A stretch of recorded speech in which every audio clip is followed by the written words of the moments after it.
Sampai hari ini sebenarnya investasi itu belum ada yang mundur, tapi yang terjadi adalah karena eksekusi dan investasi itu terjadi agak mundur. Tapi di beberapa tempat kami sekarang ini sudah mulai mengejar itu, misalnya investasi dari Tiongkok yang tadinya terhenti karena coronavirus di sana. Sekarang mereka sudah mulai satu shift, mulai 2 shift, dan awal bulan depan mulai 3 shift. Artinya sana sudah mulai aman. Nah, mereka juga investasi mereka yang sudah kira-kira ada $11 miliar sini juga akan mulai. Mengenai tenaga asing kerja, di mana yang besar? Jumlahnya berapa? Laporkan. Luhut kesal investasi Cina di Indonesia banyak kritikan. Semprot para pemuda, suka tidak suka Tiongkok ini kekuatan dunia. Ya apapun saya sampaikan bahwa kepentingan nasional kita tetap nomor satu.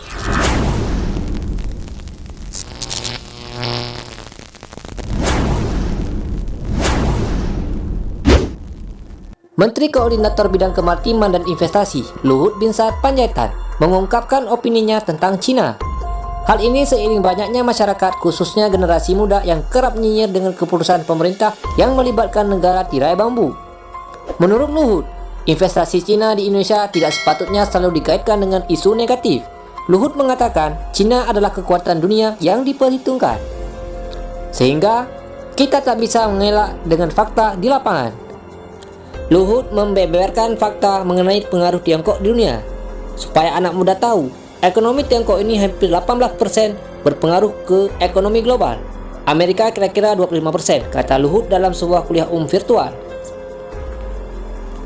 Jadi, suka tidak suka, senang tidak senang, mau bilang apapun, Tiongkok ini merupakan kekuatan dunia yang tidak bisa diabaikan. Luhut menganggap para generasi milenial dan generasi Z kerap berpikiran terlalu sempit soal investasi Cina. Padahal menurutnya, Indonesia sebagai negara yang bebas aktif perlu membangun hubungan baik dengan negara manapun, tak kecuali Cina. Hal itu diyakini mampu mendukung kekuatan Indonesia. Seperti diketahui, Luhut sendiri kerap mendapat sorotan negatif terkait investasi Cina, termasuk dengan adanya isu tenaga asing Cina yang dinilai bakal menggusur lapangan kerja tenaga lokal.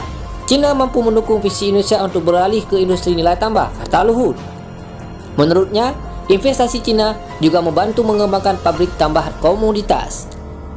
Seperti yang kita kutip dari Kompas TV, mantan Menko Polhukam itu pun berulang kali menegaskan tidak benar jika TKA Cina yang datang ke Indonesia umpah-umpakan.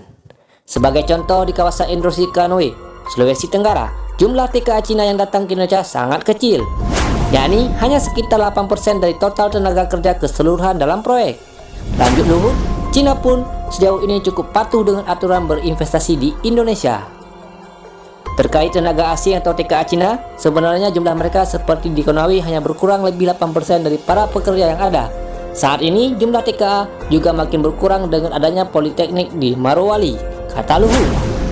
Terkait kedatangan 500 TKA Cina di 2 perusahaan tambang nikel Sulawesi Utara, Luhut mengatakan hal itu wajar saja, sebab dalam proyek persiapan industri litium batera di PT Virtu Dragon Nickel Industri dan PT Obsidian Stainless Steel, TKA Cina jauh lebih mumpuni di bidang tersebut. Sementara SDM dalam negeri sendiri masih belum menguasai bidang terkait, sehingga kedatangan ahli bidangnya dibutuhkan untuk membantu industri di Indonesia.